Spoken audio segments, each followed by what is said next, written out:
नमस्कार साथियों। आज हम पढ़ेंगे एकाधिकारी का संतुलन।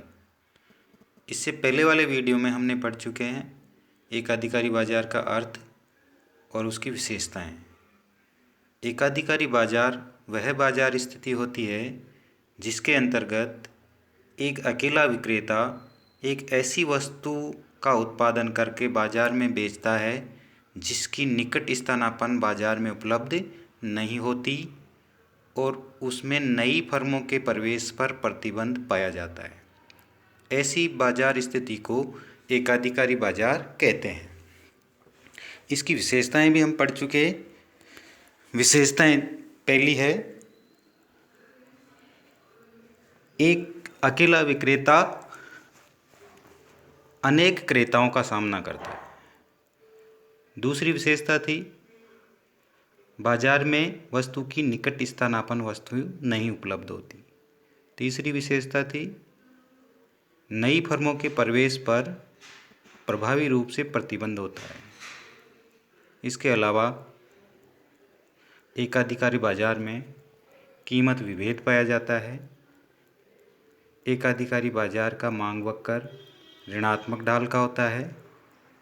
ये सारी विशेषताएं हम पढ़ चुके थे। तो ऐसी विशेषताओं वाले बाजार को हम एकाधिकारी बाजार कहते हैं। आज हम पढ़ेंगे एकाधिकारी का संतुलन। अल्पकाल में और दीर्घकाल में एकाधिकारी फर्म का संतुलन कैसे होता है, कौन कौन सी विधियों से होता है। तो आज इस वीडियो को स्टार्ट करते हैं। Short run equilibrium of a monopoly, अल्पकाल में एक एकाधिकारी फर्म का संतुलन। इस वीडियो में हम ऐसे प्योर मोनोपोली मार्केट को पढ़ रहे हैं, विशुद्ध एकाधिकारी। और विशुद्ध एकाधिकारी फर्म वो फर्म होती है जिसका उद्देश्य केवल लाभ अधिकतम करना होता है। तो समझ गए कि विशुद्ध एकाधिकारी फर्म किसे कहते हैं। विशुद्ध एकाधिकारी फर्म वो होती है जिसका एक ही उद्देश्य होता है, एकमात्र उद्देश्य होता है। वो क्या होता है? लाभ को अधिकतम करना। इसके बाद में वो सारे बायलैटरल मोनोपोली भी होती है, प्राइस डिस्क्रिमिनेशन भी होती है, सेल्स रेवेन्यू मैक्सिमाइजेशन मोनोपोली भी होती है। लेकिन इसमें केवल हम प्योर मोनोपोली के बारे में ही पढ़ेंगे। अल्पकाल में एकाधिकारी के फर्म की संतुलन की दो विधियाँ होती हैं।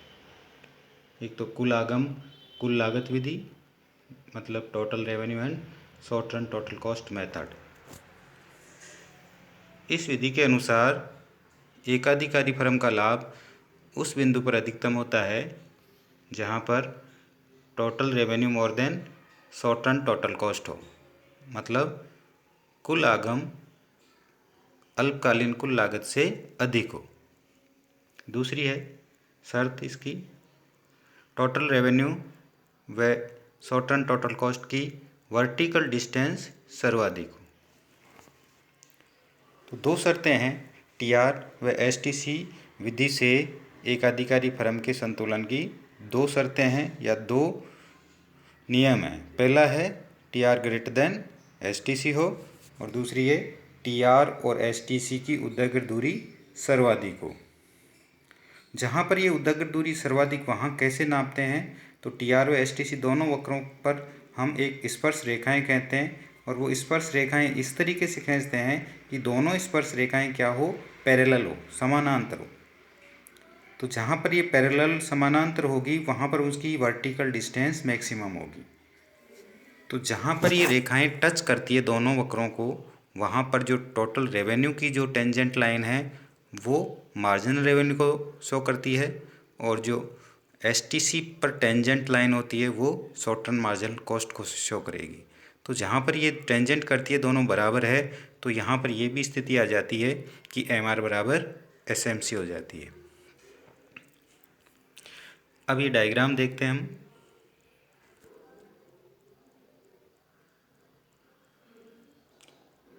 डायग्राम में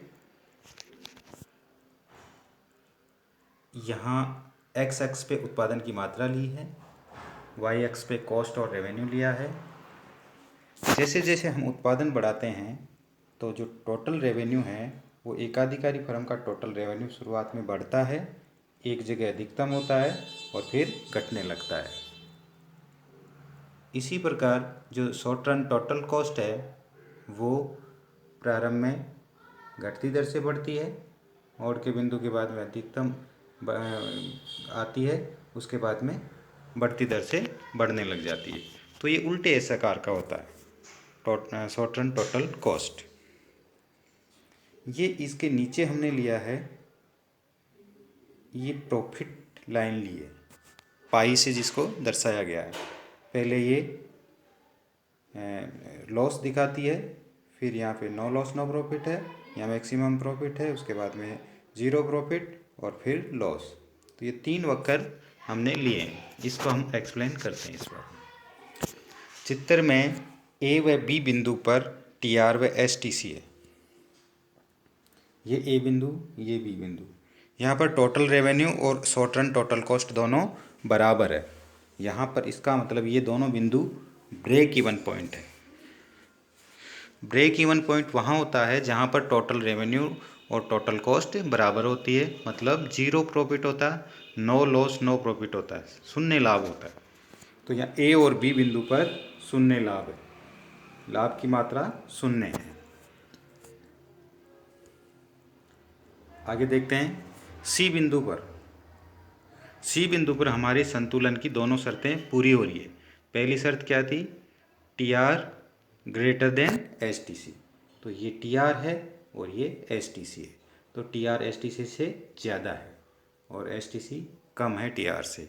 तो यहाँ पर पहली शर्त हमारी पूरी हो रही है। और दूसरी है कि टी आर वो एस टी सी की वर्टिकल डिस्टेंस भी मैक्सिमम है, इससे इधर कम है और इससे इधर भी कम है। तो यहाँ पर सी बिंदु पर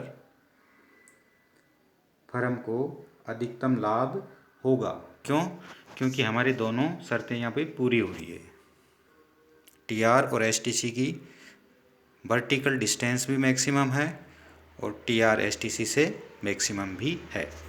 तो यहाँ पर फर्म को अधिकतम लाभ होगा। अभी लाभ के वक्र से भी दर्शाया हुआ है कि यहाँ पर मैक्सिमम प्रॉफिट है, लाभ का जो वक्र है ये मैक्सिमम है यहाँ पर। तो Q2 उत्पादन पर एक फर्म को अधिकतम लाभ होगा। और यहाँ पर ये जो दोनों स्पर्श रेखाएं हैं, ये टी आर पर खींची गई स्पर्श रेखा ये किसको दिखाती है? एम आर को। और ये एस टी सी पर खींची गई स्पर्श रेखा किसको दिखाती है? एस एम सी को। तो यहाँ पर एम आर बराबर एस एम सी है। यहाँ सी बिंदु पर क्या हो गया? एम आर बराबर एस एम सी। तो दोनों यहाँ पे बराबर है। तो संतुलन की यहाँ पे दोनों शर्तें वो भी पूरी हो रही है और एम आर बराबर एस एम सी वाली शर्त भी यहाँ पे पूरी हो रही है। आगे देखते हैं डी बिंदु पर। डी बिंदु पर ये एस टी सी है, ये टी आर है। डी बिंदु पर एस टी सी ज़्यादा है टी आर से और एस टी सी और टी आर की वर्टिकल डिस्टेंस भी ज़्यादा है। एस टी सी यहाँ पे टी आर से सबसे ज़्यादा है। तो इस डी बिंदु पर फर्म को क्या होगा? अधिकतम लॉस होगा, मैक्सिमम लॉस। क्यों? क्योंकि यहाँ पर T R less than S T C है तथा टी आर व एस टी सी की मैक्सिमम वर्टिकल डिस्टेंस भी है। अतः यहाँ Q1 उत्पादन करने पर फर्म को अधिकतम हानि होती है।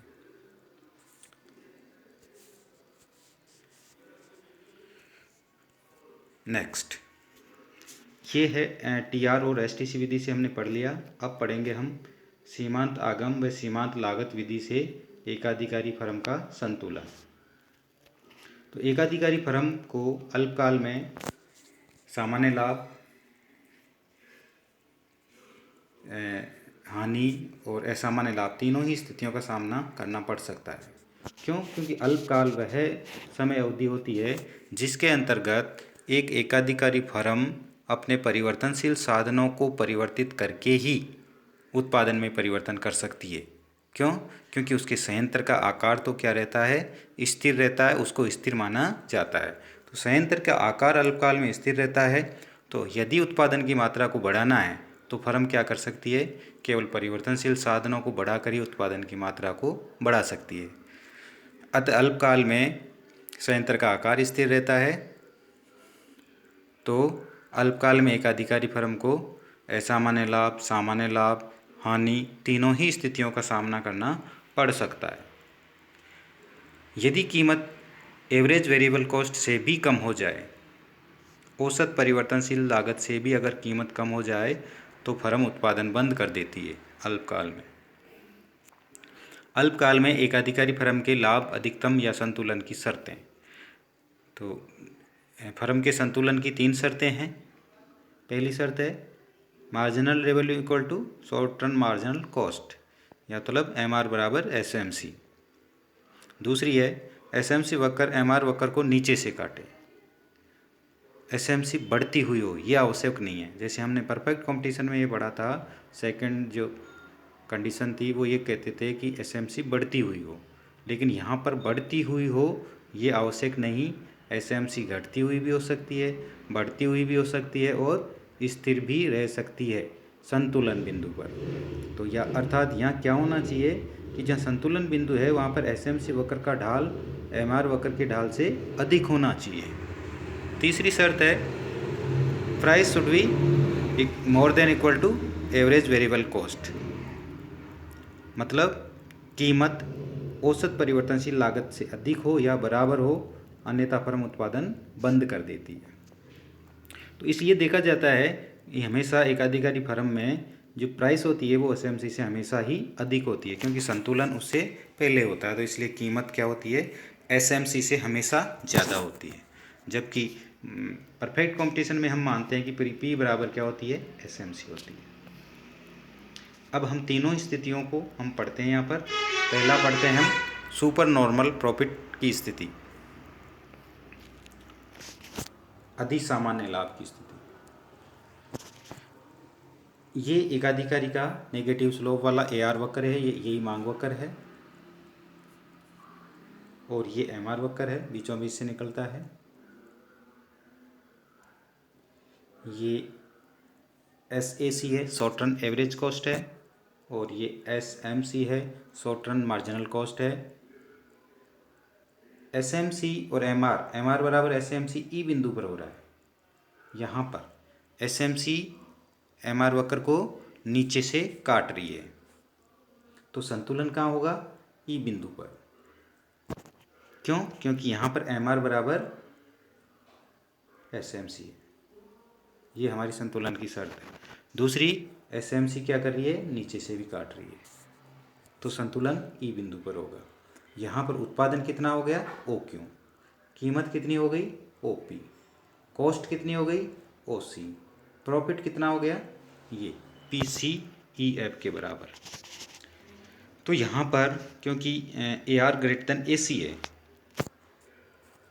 जो एवरेज रेवेन्यू है वो औसत लागत से ज़्यादा है, अतः फर्म को अधिसामान्य लाभ या सुपर नॉर्मल प्रॉफिट होगा। यहाँ पर प्रॉफिट की मात्रा क्या है, PCGF, ये प्रॉफिट हो रहा है। नेक्स्ट देखते हैं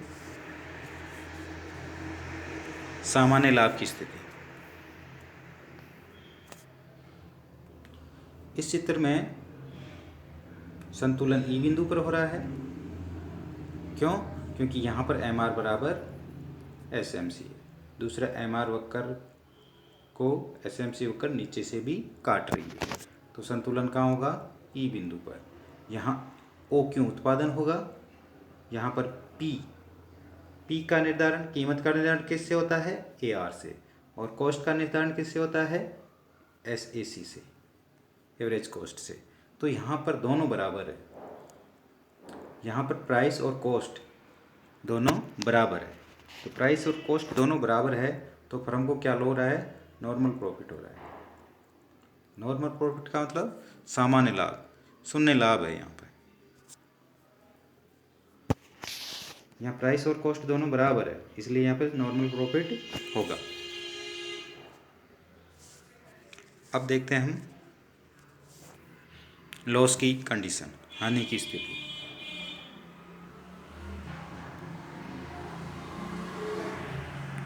इस स्थिति में ये ध्यान से देखना इसको, ये ए आर वक्र है, ये एम आर वक्र है, ये ए बी सी है जो ए आर वक्र को टच करती हुई निकल रही है, ये ए बी सी है, और ये एस ए सी है, और ये एस एम सी है। संतुलन कहाँ हो रहा है?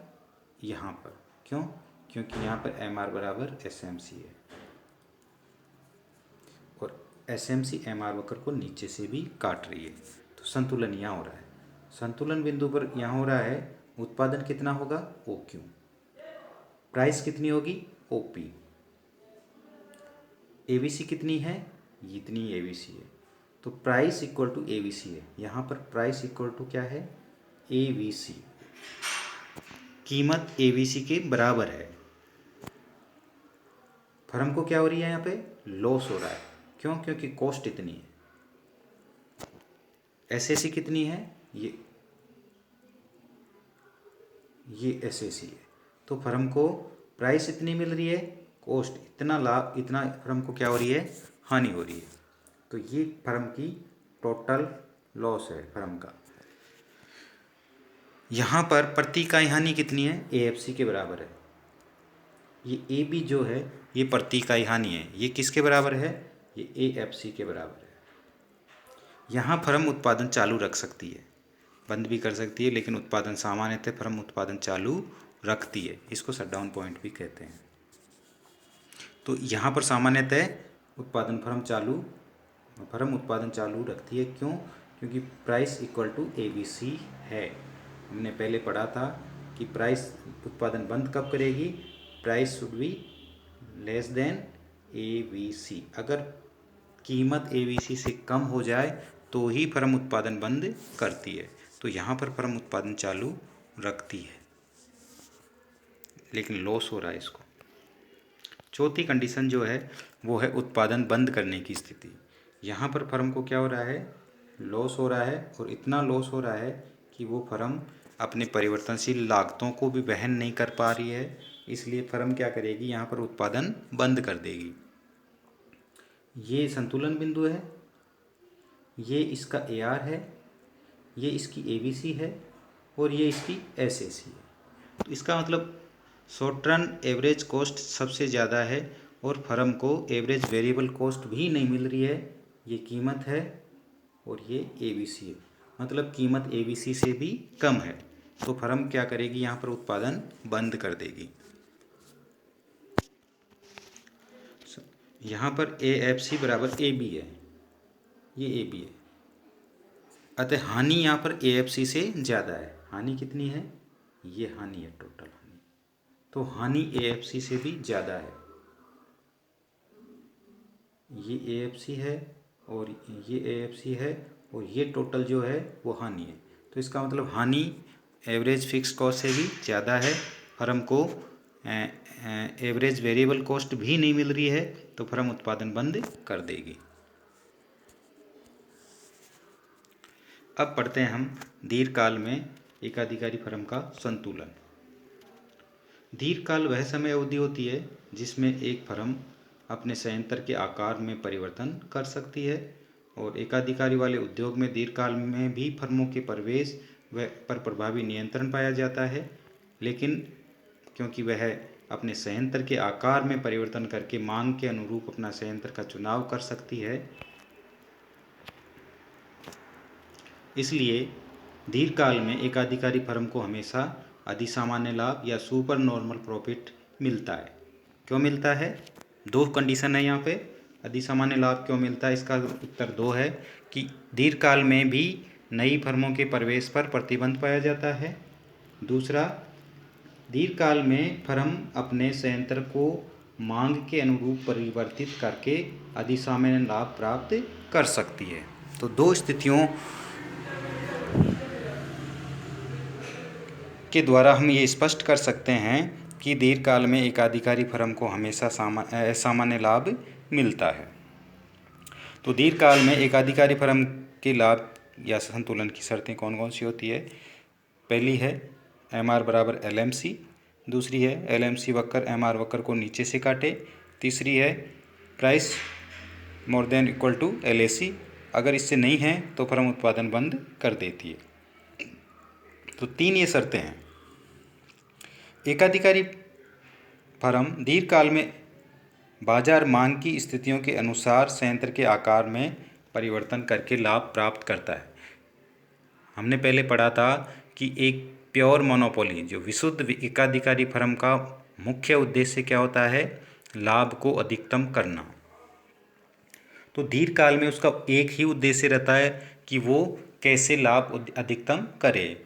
तो दीर्घकाल में वह अपने संयंत्र के आकार को परिवर्तन कर लेती है। कैसे? मांग अगर कम है तो वो अनुकूलतम आकार से छोटे संयंत्र के आकार का प्रयोग करती है, और अगर बाजार में मांग अधिक है तो वह अनुकूलतम आकार से बड़े संयंत्र के आकार का प्रयोग करती है। तो अनुकूलतम आकार से छोटे संयंत्र का जब आकार का प्लांट का उपयोग करते हैं तो वहाँ पर उसको कहते हैं सब ऑप्टिमल प्लांट साइज। जब मांग कम होती है तो उसका प्रयोग करती है। इसमें क्या होती है कि संतुलन LAC के घटते हुए भाग में होता है, और इसमें फर्म को इकोनॉमीज ऑफ स्केल नहीं मिलती पूरी, और existing plant is under utilise. जो यहाँ पर प्लांट यूज लिया जा रहा है उसका भी पूरा उपयोग नहीं हो पाता, और देयर इज एक्सेस कैपेसिटी, यहाँ पर अतिरिक्त क्षमता भी पाई जाती है। अब हम तीनों स्थितियों को पढ़ते हैं कि दीर्घकाल में अनुकूलतम आकार के संयंत्र में क्या होता है और कितना लाभ प्राप्त होता है, और अनुकूलतम से आकार से छोटे और बड़े तीनों के बारे में पढ़ते हैं। तो दीर्घकाल में संतुलन की शर्त तो यह है कि MR बराबर LMC बराबर SMC हो। पहला, अनुकूलतम आकार के संयंत्र का प्रयोग करती है फर्म, तो फर्म को हमेशा सुपर नॉर्मल प्रॉफिट ही होता है। ये चित्र है, चित्र में यहाँ पर सुपर नॉर्मल प्रॉफिट हो रहा है। कैसे? कि यहाँ पर जो ये है ये LAC है, और ये LMC है, ये SMC है, और ये SAC है। तीनों एक जगह ई बिंदु पर मिनिमम पॉइंट पे तीनों मिल रही है। LAC और SAC दोनों का मिनिमम पॉइंट एक जगह ही है, तो इसलिए ये है ये अनुकूलतम संयंत्र का, ये अनुकूलतम आकार का संयंत्र होता है। इससे पहले हमने पढ़ चुका था मैं परफेक्ट कंपटीशन में कि अनुकूलतम आकार का संयंत्र क्या होता है।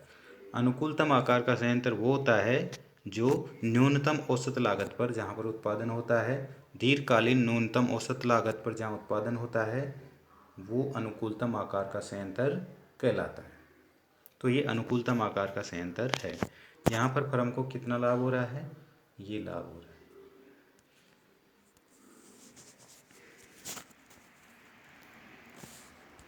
यहाँ पर अनुकूलतम आकार का संयंत्र वो होता है जहाँ पर फर्म अपनी पूर्ण क्षमता पर उत्पादन करती है। अब दूसरी कंडीशन हम पढ़ते हैं, वो है अनुकूलतम आकार से छोटे आकार का संयंत्र। जब एक फर्म बाजार में अगर मांग कम होती है तो अनुकूलतम आकार से छोटे आकार के संयंत्र का प्रयोग में लेती है, और इस आकार के संयंत्र से फर्म को दीर्घकाल में अधिसामान्य लाभ व सामान्य लाभ दोनों ही मिल सकते हैं।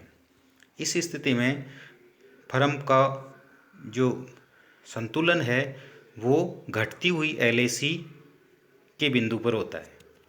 घटती हुई LAC और SAC दोनों घटती हुई पे भी होता है, और यहाँ पर फर्म का पूरा उपयोग नहीं हो पाता। तो ये दोनों स्थितियाँ इसमें होती है। ये यहाँ अधिसामान्य लाभ की स्थिति दिखाई हुई है, ये घटती हुई LAC पे संतुलन हो रहा है, यहाँ भी घटती हुई LAC पे ही संतुलन हो रहा है। चूँकि यहाँ पर फर्म को अधिसामान्य लाभ मिल रहा है और यहाँ पर सामान्य लाभ मिल रहा है, तो दोनों ही पॉसिबल है। दीर्घकाल में अगर फर्म अनुकूलतम आकार से छोटे संयंत्र का आकार प्रयोग में लेती है, मांग कम है, तो फर्म को सामान्य लाभ भी मिल सकता है और अधिसामान्य लाभ भी मिल सकता है। क्यों? क्योंकि यहाँ पर फर्म अपने जो संयंत्र है उसका पूर्ण उपयोग नहीं कर पाती। एक स्थिति है कि यहाँ पर एक्सेस कैपेसिटी फर्म को मिलती है।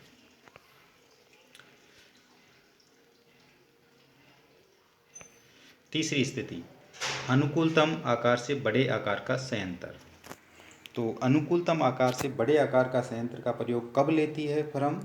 जब बाजार में मांग अधिक हो। और इसका संतुलन कहाँ होता है? बढ़ते हुए एलएसी वक्र के बढ़ते हुए भाग पर और एसएससी वक्र के बढ़ते हुए भाग पर यहाँ पर संतुलन होता है। और इसमें भी हमेशा एक एकाधिकारी फर्म को क्या मिलता है? असामान्य लाभ मिलता है। तो इसमें हमेशा अधिसामान्य लाभ ही होता है।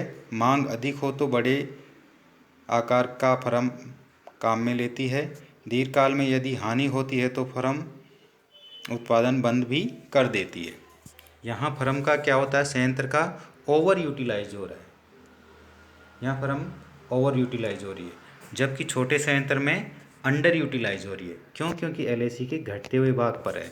और इधर जो बड़े संयंत्र के आकार में क्या होता है? एलएसी के बढ़ते हुए भाग पर होता है।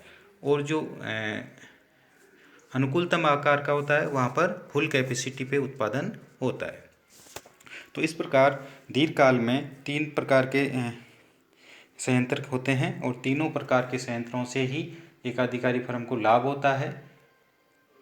हाँ, अगर अनुकूलतम आकार से छोटे संयंत्र का है, मांग बहुत ही कम है, तो फर्म को सामान्य लाभ भी मिल सकता है। एक विशेष स्थिति है एकाधिकार में कि एकाधिकारी बाजार का पूर्ति वक्र क्या होता है या एकाधिकारी फर्म का पूर्ति वक्र क्या होता है।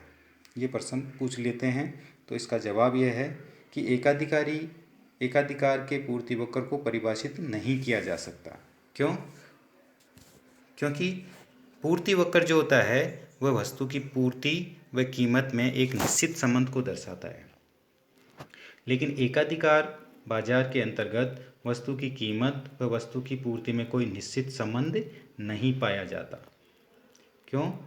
क्योंकि एकाधिकार में एक ही कीमत पर वस्तु की भिन्न भिन्न मात्राएं हो सकती है या एक ही पूर्ति पर वस्तु की भिन्न भिन्न कीमतें हो सकती है। अतः एकाधिकार फर्म में पूर्ति वक्र का अभाव होता है या एक पूर्ति वक्र नहीं पाया जाता। एक ही कीमत पर अलग अलग कीमतें हो सकती है, एक ही कीमत पर अलग अलग मात्राएं हो सकती है या एक ही मात्रा की अलग अलग कीमतें एकाधिकारी ले सकता है। इसलिए यहाँ पर पूर्ति और कीमत में निश्चित संबंध नहीं होता और इसीलिए एकाधिकारी फर्म का पूर्ति वक्र नहीं होता। तो there is no unique relationship between price and quality. तो यहाँ पर एकाधिकारी फर्म का पूर्ति वक्र का अभाव पाया जाता है। आई होप वीडियो आपको पसंद आया होगा। अगर पसंद आया तो लाइक, शेयर और कमेंट करें। Thank you.